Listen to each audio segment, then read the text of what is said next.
Sunday రోజు కదా rest తీసుకుందాం అనుకున్నాను. అది కుదరలేదు. ఈ వైర్ తెగటం వల్ల రచ్చ రచ్చ అయింది. ఒకసారి చూడండి ఏం జరిగిందో. చూసారుగా మొత్తం కాలిపోయిందనమాట. చుట్టుపక్కల మేర దాదాపు ఒక అరెకరా వరకు అంతా కాలిపోయింది. స్తంభం ఎక్కడానికి కూడా వీలు లేకుండా స్తంభం చుట్టుపక్కల మొత్తం కాలిపోయింది.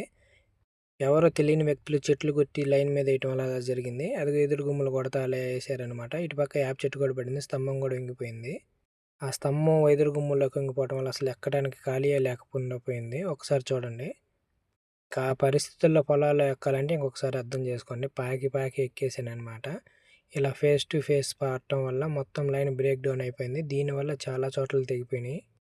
అలానే లోపలికి ఎక్కడం వల్ల చాలా ఆయాసం వచ్చిందనమాట. ఫర్ ద ఫస్ట్ టైం చాలా ఇబ్బంది పడ్డాను నేను. ఇలా ఏబీస్ మీద కట్ పాయింట్స్ దగ్గర ఎక్కడ పెడితే అక్కడ దాదాపు 5 టైమ్స్ తెగిపోయినాయి అనమాట. ఇలా దాదాపు ఒక 7 చోట్ల తెగిపోయిన తర్వాత ఆఫీసులో మెయిన్ ఏబీ మీద కూడా తెగిపోయింది. అలా ముందు పక్క ఏదైనా ప్రాబ్లం జరిగినప్పుడు ముందు పక్క ఎన్ని కట్ పాయింట్లు ఉంటే అన్ని కట్ పాయింట్ల దగ్గర తెగిపోతాయి అన్నమాట. ప్రాబ్లం బాగా హెవీగా ఉన్నప్పుడు మాత్రం ఇలా జరుగుతూ ఉంటుంది. అవన్నీ కట్ అవ్వటం మెయిన్ ఆఫీస్లో కూడా ఏబీ మీద కట్ అయిందనమాట. సండే రోజు రెస్ట్ తీసుకుందాం అనుకున్నాను. వేరే ఫంక్షన్కి వెళ్దాం అనుకున్నాను. నీ పప్పులేం ఉడకవు నువ్వు రా అనేసి చెప్పేసింది లైను. నా లైఫ్‌లో ఇదే ఫస్ట్ టైం అనమాట ఇంత కంప్లెయింట్ చేయటం. 12 గంటలకు స్టార్ట్ చేస్తే దాదాపు 6 అయిందనమాట చేసేసరికి. చేసి అంతా కరెంట్ ఇచ్చిన తర్వాత మళ్ళీ వేరే చోట కట్ అయింది. ఎందుకంటే అందరూ ఒకేసారి ఏస్తారు కదా లోడ్ అంతా. ఆ లోడ్ దెబ్బకి మళ్ళీ మొత్తం కట్ అవుతుందనమాట. ఏదేమైనా నా జాబ్ వచ్చిన కాడ నుంచి ఇంత కంప్లెయింట్ ఎప్పుడూ చేయలేదనమాట. చాలా కట్ పాయింట్స్ దగ్గర తెగిపోయినాయి. చాలా వైర్లు తెగిపోయినాయి అనమాట. ఎర్త్ ఫాల్ట్ జరిగితే చాలా యాంప్స్‌తో ట్రిప్ అవుతుంది. ఎల్‌వీలు మొత్తం గ్రూప్ ట్రిప్ అయిపోతది. బీ ఫేస్ మీద ఫాల్ట్ అవ్వటం వల్ల దానికి సంబంధించిన వైర్ మొత్తం తెగిపోయింది. జంపర్లన్నీ కట్ అయిపోయినాయి. చాలా ఇబ్బంది పెట్టేసింది ఈరోజు లైను.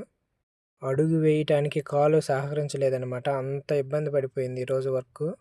మధ్యాహ్నం ఫుడ్ లేకుండా చేసేసరికి ఇబ్బంది అయిపోయిందనమాట. ఏదేమైనా కరెంట్ ఉద్యోగి ఎక్కువ గ్యాస్ స్టవ్వులతో ఇబ్బంది పడేదంటే ఇందుకే కరెక్ట్ టయానికి అన్నం తినరు. ఎవరైనా సరే కరెక్ట్ టయానికి అన్నమే తినరు. నిద్ర కూడా సరిగా ఉండదు. 24/7 వర్క్ చేస్తూనే ఉంటాము. కంప్లైంట్ లేని రోజే లేదు. ప్రశాంతంగా నిద్రపోయిన రోజే లేదు. వీళ్ళకి వర్షాకాలంలో కదా ఎండాకాలం ఏం కంప్లైంట్ ఉంటాయని చాలామంది అనుకుంటారు. అసలు కంప్లైంట్లన్నీ ఎండాకాలం చాలా హెవీగా వస్తూ ఉంటాయన్నమాట. లోడ్ పెరుగుతుంది కాబట్టి. లోడ్ ఎక్కువ ఉంటుంది కాబట్టి ఎఫెక్ట్ కూడా ఎక్కువ ఉంటుంది. ఎక్కువ యాంప్స్‌తో ట్రిప్ అయ్యి ఎక్కువ ఫ్లేమింగ్స్ కూడా అవుతూ ఉంటాయన్నమాట. ఏదేమైనా మిమ్మల్ని వెలుతురులో ఉంచడమే మా కరెంటోళ్ళ పని. Thank you for watching friends.